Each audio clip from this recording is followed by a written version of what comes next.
Gentlemen and ladies of the press, good afternoon. There is a press statement from the Labour Party National Secretariat, Abuja. The attention of the leadership of Labour Party was called to an interview on Monday granted by the party's candidate in the 2023 presidential election, Mr. Peter Obi, wherein he alleged that the APC-led federal government has infiltrated the leadership of the Labour Party and by so doing fomenting crisis in the party. But when asked to produce the evidence, Obi could not produce any tangible evidence. He, however, said that the national chairman, Barrister Julius Abure, referred to the Abia State Governor, Dr. Otti, as dwarf.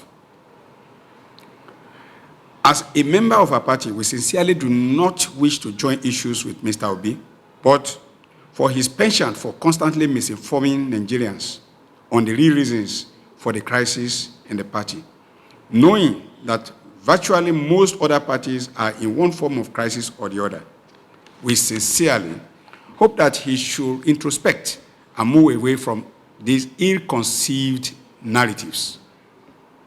It is therefore pertinent to put on record that the problem with the party was not created by the ruling party, APC. Rather, the problem in the Labour Party was created and sustained by Peter Obi and Dr. Otti, the governor of Abia State, who is presently serving suspension for anti-party activities. We dare Obi to produce any tangible or intangible evidence which suggests remotely or otherwise that the Abure leadership of the Labour Party is on bed with the APC-led government. Nobody is infallible, and it behoves on anyone who makes mistake to be bold enough to own it. When good leaders fail, they should own up to their responsibilities. Obi failed in providing leadership for the party. He should own up to his mistakes. It is therefore shameful for Peter Obi and Dr. Otti to continue to accuse the government of infiltrating Labour Party and by so doing, demarketing the party. This same government was in existence in 2022 when the party made 6 aspirants, including Professor Akpoti-Uduaghan, to step down for Peter Obi as the party's candidate. The government was in existence when the party crisscrossed all the nooks and crannies of the country, including the insecurity-prone areas, campaigning for Peter Obi in 2022 and 2023. The government was in existence when the national chairman, Julius Abure, traveled across Europe and United States of America to galvanize support for Peter Obi. The government of APC was also in existence when the party leadership mobilized its members across the state, leading to over 6 million votes won during the election. It was the same leadership that you claim has been infiltrated that stood with Peter Obi throughout the tribunal and up to Supreme Court. The same Abure appeared in court more than Obi, refusing to be cowed when a splinter group wanted to hijack the process. The government of APC was in existence when Peter Obi and Dr. Otti were given sole tickets for the 2027 coming election, even against the status book. Okay, sir.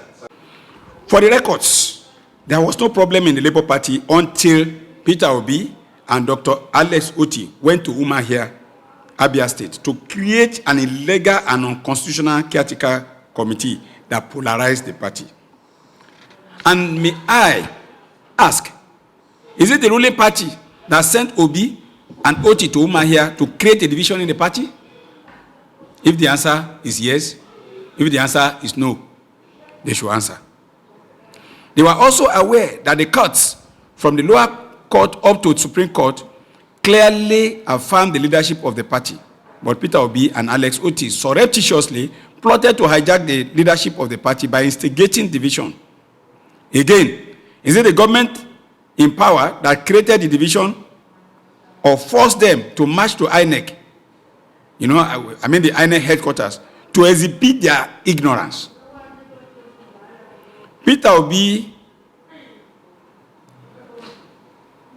to be responding, for Peter Obi to be responding to the comment where the national chairman referred to the governor as being dwarfy in knowledge, we want to say clearly that there is no action without a reaction.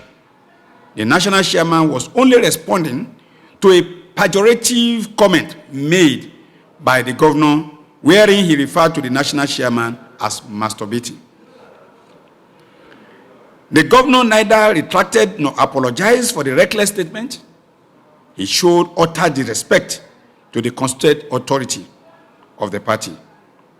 To the man who went out of his way to help him achieve his ambition to be a governor in Nigeria, I think and we believe that he went too far. If the governor is not limited or dwarfy in knowledge, he would have appreciated the import of the Supreme Court judgment, which practically resolved the crisis in the party. But these men were only blinded by their inordinate desire to rescue the party from the present leadership. The party leadership has moved on since the Supreme Court judgment, and we are working very, very hard and tirelessly to reposition the party, to restore the confidence in our members and prevent further membership hemorrhage being witnessed across virtually all opposition parties in Nigeria today. We therefore think that it is improper for any member of the party who means well for the party to continue to make such unguided statements. Labour Party will never go into any alliance with any other party to betray our candidates. We had every opportunity in 2023 to do so, but we chose to stand by Peter Obi and even Alex Otti before and even after the general election. When their matters were in court, we were with them. But we were very consistent also because of the bigger picture. And now that they have failed in their plot to dislodge a lawful leadership, they have simply resorted to blackmail instead of showing gratitude. One takeaway from Obi's interview is that he has acknowledged that Abure is the national chairman of Labour Party, as clearly stated. We are therefore calling on Peter Obi and other aggrieved members of the party to understand and digest the fact that Barrister Julius Abure is the leader of the party and his leadership has come to stay, and nothing can change that. Thank you, and God bless you.